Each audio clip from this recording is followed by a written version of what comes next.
ကဲအားလုံးပဲမင်္ဂလာပါနော်ကျွန်တော်တို့အခုဗီဒီယိုတစ်ပုဒ်ကိုဖွင့်ကြည့်နေပါတော့ကျွန်တော်တို့ခင်ဗျားတို့ ਨੇ တိုက်ခိုင်နေဆိုဒီဗီဒီယိုလေး share ပေးတော့ကြပါတော့ဒီဝေးမပြောတော့ဘူးနော်ဒီဗီဒီယိုလေးချက်ကြည့်ရအောင်မင်းမလေးရှားနိုင်ငံကိုပတ်ဆက်သွားချတာရေလေပတ်ဆက်သွားချတာလားမင်းဖြုံးဖို့သွားနေရလားမင်းနဲ့ညီကိုဝင်ခွဲတွေမလေးရှားမှာအများကြီးပဲတလားတော့ပို့တာ30ပို့တဲ့ကောင်နဲ့15သိန်းပို့တဲ့ကောင်နဲ့မင်းမပို့တာ3လရှိပြီလေ3လရှိပြီမင်းအခုပို့ရတာမင်းကြီးမပတ်ဆက်မပေးရင်နေမင်းလေးရရွာမင်းအတိုးနဲ့ရွာရတာမင်းကြည့်အောင်ဆက်ဖို့တော့တင်တယ်နော်ခါပြောဒီနေရာမှာသူပြောနေတာပေါ့နော်ကျွန်တော်မိဘတွေတော်များတာအဲ့လိုပဲမဟုတ်ဘူးနော်တချို့မိဘတွေပြောချင်တာမိဘတော်များတာမဟုတ်တချို့သားသမီးတွေကဒီထိုင်းနိုင်ငံကြီးမှာပေါ့တခြားသောပြည်ပနိုင်ငံတွေမှာအဆင်ပြေတာမပြေတာမသိဘူးသူတို့ဘေးပတ်ဝန်းကျင်ကသားသမီးတွေပြောရတဲ့ပတ်စံတွေကကြည့်ပြီးတော့သူတို့ကအဲ့ဒီသူများသားသမီးနဲ့ရှင်ပြီးတော့ကိုသားသမီးတွေပေါ့နော်သူတို့ကပြောချင်တာခိုင်းတိုင်းပြောချင်ကြတာအဲ့ဒီများသားသမီးတွေပတ်စံပူနိုင်တယ်မင်းတို့ကမပူနိုင်ဘူးမင်းတို့ကအပျော်ပိုင်းတလုံးနေတာဘာတလုံးလဲမသိဘူးသူများသားသမီးတွေကလုပ်ငန်းခွင်တစ်ခုမှာကိုယ့်ရဲ့သားသမီးကလည်းလုပ်ငန်းခွင်တစ်ခုမှာသူတို့လုံးနဲ့ကိုယ်လုံးနဲ့တူတာမဟုတ်ဘူးအဲဒီလူတွေကအဆင်ပြေနေတဲ့အချိန်မှာကိုယ့်ရဲ့သားသမီးကလည်းအဆင်ပြေခြင်းမပြေနေမှာသူတို့ရဲ့လုပ်ငန်းကိုင်ဝန်းခြင်းတွေမတူတော့သူတို့ရဲ့အဆင်ပြေပုံမျိုးတွေလည်းမတူဘူးပေါ့နော်။ညောင်ကဒီနေ့တချို့မိဘတွေပြောချင်တာကကိုယ့်သားသမီးတွေပတ်စံမလွှဲနိုင်တာနဲ့အပျော်ပါးတွေမှတ်ပြီးပျက်စီးနေလို့မထင်ကြပါနဲ့လို့ဒီတချို့နိုင်ငံသားတွေမှာတချို့တော့တောကားတွေစိတ်ပီစီမှုတွေခင်ဗျားတို့မိဘတွေကပေးလိုက်တဲ့အခုလိုပေါ့ငါသေးတယ်မင်းမလာနဲ့မင်းသေးတယ်ငါမလာဘူးပတ်စံတစ်ခုကြောင်းနဲ့ကိုသားသမီးကိုအဲ့လိုမျိုးအပြစ်ပြောဆိုလိုက်တာကခဏလေးပဲအဲ့ဒီအပေါ်မှာဆင်မပြေတဲ့သားသမီးတွေချင်းထဲမှာဘယ်လိုခံစားလိုက်ရတယ်ဆိုငါမိဘတော့ငါယုံကြည်မှုမရှိတော့ဘူးငါဘာလို့ကြိုးစားနေတော့မှလဲတချို့တွေဆိုရင်ကိုယ့်ကိုအဆုံးစီရင်သွားကြတယ်နော်ဒါမှယုံမရှိတဲ့နိုင်ငံသားမှာအများကြီးဖြစ်နေကြတဲ့အရာတစ်ခုပါလို့ပြောရှင်းပါတယ်စိတ်နာဆောင်ကြည့်အောင်ကြည့်အောင်ဆက်ဖို့တော့တင်တယ်နော်မင်းနောင်ရေးရမအေးဘူးမင်းဗမာပြည်ပြန်မလာတော့ဘူးလားငါတော့တော်တော်ရင်နာနေပြီမင်းလေးတွေကငါစီကိုလာတာကွာဟဲ့ကောင်ရဲ့နော်နော်မင်းငါအတွက်တော့ငါတို့အတွက်နဲ့မင်းမေစားပါစီတော့ငါစားပါစီတော့မင်းတပြားမှမပူနဲ့ကိစ္စမရှိဘူးအဲ့နေရှန်နေနွားတွေရှိတယ်ကောင်လောင်းစားမယ်နော်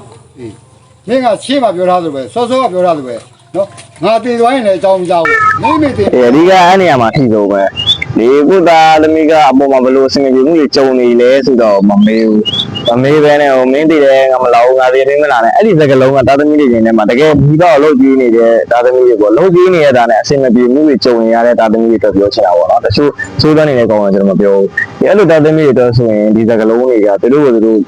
့ဘလို့ပြန်မထားနိုင်တော့ကိုယ်တက်သေးသေးစီနဲ့စကလုံးတွေပါလို့တချို့မိဘတွေကျွန်တော်ဆင်ခြင်ပြောစီချင်တယ်ပေါ့နော်ကိုသားသမီးကိုပြောရလဲပြောကြပါကျွန်တော်တို့လည်းထပ်ပြီးခံစားရပါတယ်ကျွန်တော်တို့လည်းလက်တွေ့ကြုံရတဲ့ဖြစ်ပျက်တွေပေါ့နော်ဒါလည်းကောင်းရတာပြောန